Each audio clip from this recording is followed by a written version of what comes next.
Hello, everyone. I'm so glad to be standing here today, not just to speak, but to awaken something within you.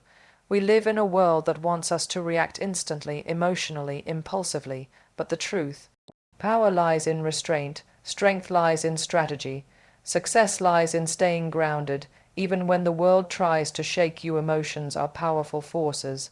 They shape our experiences, influence our reactions, and color our perceptions. In the heat of the moment, emotions feel overwhelming and all-consuming. Anger, frustration, excitement, fear, or even joy can push us to act without thinking. But here's the truth: emotions, no matter how intense, are temporary. They rise, they peak, and eventually they fade. What doesn't fade are the consequences of the decisions we make while caught in them.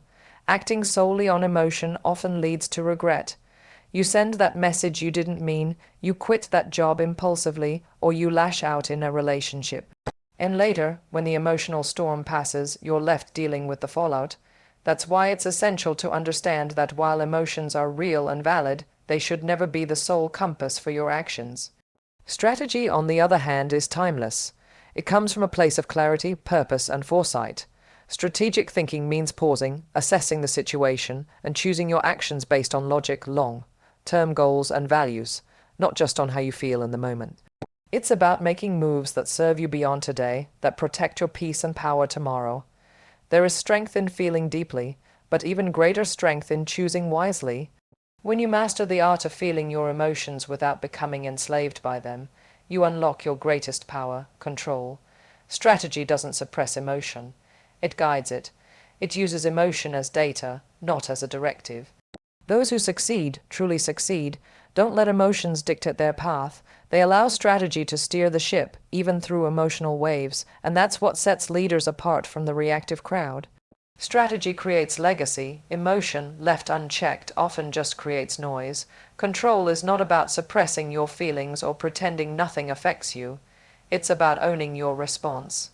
In a world that constantly tests your patience, your limits, and your boundaries, the ability to remain calm and composed is one of the most powerful forms of self-respect. When you're in control of your emotions, your actions, and your choices, you project something that's instantly recognizable: confidence. Think about the people who walk into a room and command attention without saying a word. It's not always about what they wear or how they look, it's the energy they carry. That silent strength comes from self-control. It shows they're not easily shaken, not easily baited, and definitely not ruled by impulse. That's real confidence, losing control, whether it's through anger, anxiety, or impulsive behavior, makes you vulnerable to manipulation. People can provoke you, push your buttons, and dictate your decisions. But when you remain grounded, when you pause before you react, you take that power back. You shift from being predictable to being powerful. Confidence built on control means you don't need to shout to be heard or act out to be seen. You choose your words, your timing, and your steps with intention. And because you're not reacting out of desperation or emotion, your actions carry more weight. Control also builds trust, not just from others, but from within yourself. When you trust your own ability to handle any situation without breaking, you move through life with a different kind of grace. It's not arrogance, it's not ego, it's quiet certainty. The more control you have over your reactions, the more confident you become in your ability to lead, influence, and rise above chaos. And that kind of confidence, it's unshakable. In a fast-paced world that glorifies instant gratification, it's easy to get caught up in the urgency of right now. We chase quick wins, immediate results, and emotional validation, often at the expense of what truly matters. But true growth, real success, and lasting fulfillment rarely come from what's easy or immediate. They're born from long-term thinking. Choosing to think long-term means resisting the impulse to act out of emotion, pressure, or temporary discomfort. It's about understanding that the decisions you make today will echo far beyond the moment. It's asking yourself not just what feels good now, but what will serve me best 5 years from now. A long-term thinking demands patience and vision. It's about making sacrifices today so your future self thrives. That might mean turning down an opportunity that looks shiny now but doesn't align with your bigger goals. It could mean walking away from a relationship or friendship that drains your energy, even if it's hard in the moment.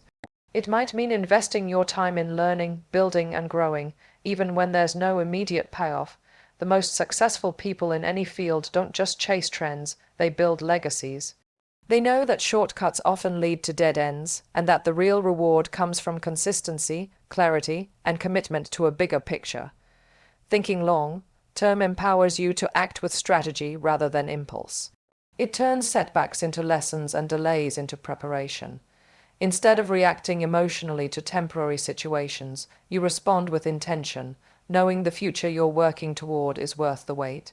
So pause before you act. Ask yourself if the decision honors where you're going, not just where you are, because anyone can win today, but building a future that takes vision, that takes discipline, and that takes you.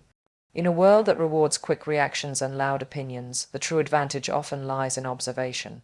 While others rush to speak, post, defend, or attack, the observer watches, quietly collecting information, reading the room, understanding the patterns.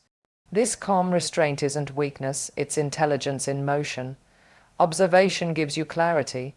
When you're not caught up in the chaos of immediate reactions, you can see things as they are, not as your emotions distort them. You begin to notice the tone behind words, the intent behind actions, the energy behind situations. You learn who's genuine, who's performative, what's urgent, and what's just noise. And most importantly, you learn about yourself, your triggers, your values, your strengths. Reacting too quickly often leads to regret. You might say something you don't mean, make a decision you can't reverse, or damage a relationship you value. But when you take the time to observe first, you respond with thought, not impulse. Your response becomes measured, intentional, and effective. There is strength in silence. It gives you time to think, to strategize, and to align your actions with your long-term goals. You're no longer giving your power away to the mood of the moment or to people who provoke you. Instead, you choose when to engage, how to engage, and whether it's even worth it. The most powerful people in the room are rarely the loudest. They're the ones paying attention. They're listening more than speaking, absorbing more than reacting. And when they finally do speak or act, it carries weight, because it's not impulsive, it's deliberate. So be the person who doesn't always jump in. Be the one who sees more than they say. Because in that quiet space between observation and reaction, real wisdom is born. There are moments in life when you're faced with a choice: protect your pride or pursue your purpose. Pride wants to win the argument, prove the point, be right at all costs. It whispers, don't back down, even when backing down might serve your greater good. Purpose, on the other hand, doesn't care about ego. It cares about growth, progress, and long-term fulfillment. When you choose purpose over pride, you step into maturity. You begin to understand that not every battle is worth fighting, not every insult deserves a reply, and not every slight should throw you off course. Pride is reactive. It feeds off the need to defend, to be seen, to feel superior. Purpose is reflective. It knows what truly matters and is willing to walk away from anything that threatens that mission, even if it bruises the ego. Choosing purpose means you don't waste energy trying to impress people who don't align with your path. You stop chasing validation and start building something meaningful. You learn to say no without explanation, to apologize when it's right, and to stay silent when speaking up only satisfies ego, not progress. Letting go of pride isn't weakness, it's wisdom. It means recognizing that peace is more powerful than being right, and direction is more important than domination. Purpose keeps you focused. It reminds you that you're not here to win every moment. You're here to win your life. The people who accomplish the most aren't the ones constantly defending their pride. They're the ones who move with clarity, discipline, and humility. They understand that pride can distract you, derail you, and destroy what you're building if you let it. But purpose grounds you. It leads you forward, even when your ego wants to pull you back. A queen doesn't move impulsively. She doesn't act out of desperation or fear. She studies the board, understands the stakes, and makes her moves with grace, calculation, and confidence. To strategize like a queen is to carry yourself with a calm power, knowing that every action, every word, and every step shapes your future. It's not about controlling others, it's about mastering yourself.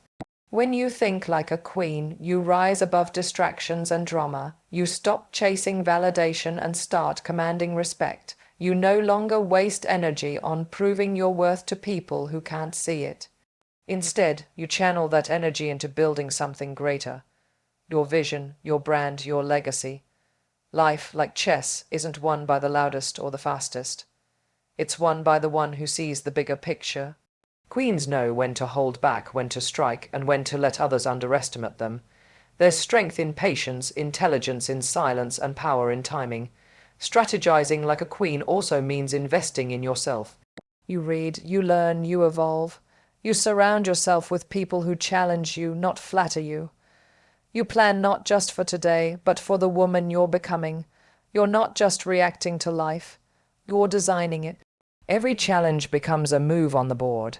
Every setback a lesson, and every win not luck, but the result of intentional, strategic decisions. A queen never forgets who she is, no matter what the world throws at her. So when the pressure rises and the path looks uncertain, don't panic. Pause, breathe, plan, because you're not just surviving. You're leading, and queens don't chase crowns, they build kingdoms. So today I challenge you. Don't just be moved. Be a mover, a doer, a strategist, because power isn't in how loud you roar, it's in how wisely you choose your steps. Thank you.